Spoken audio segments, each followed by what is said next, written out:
cha vinh lâu rung chin ma la tin lung liam nu ti dam na ani za ngai na chang turin ron pan thuai la lung ngai te ta na dam na fam kim chu lung ngai te ta na dam na fam kim chu song song te anena then la iman an na song te anen then la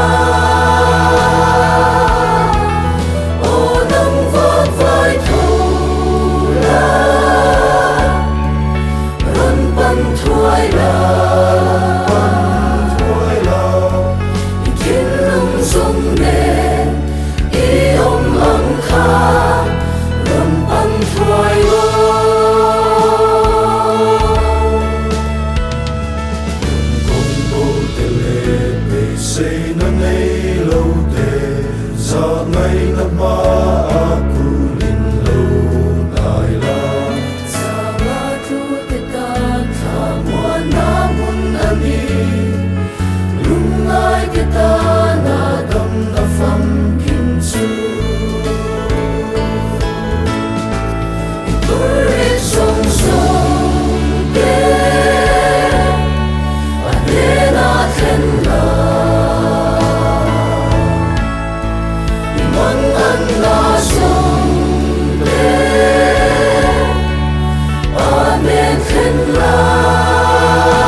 Lungai te ta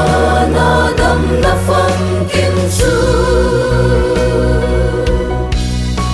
I purin song song te ate na then la I mang an na song te ane then la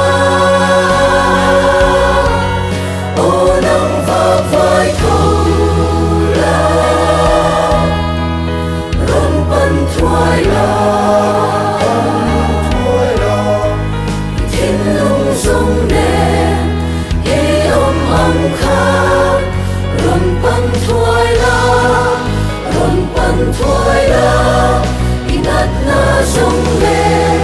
I thiên lung sông le ron pan thôi la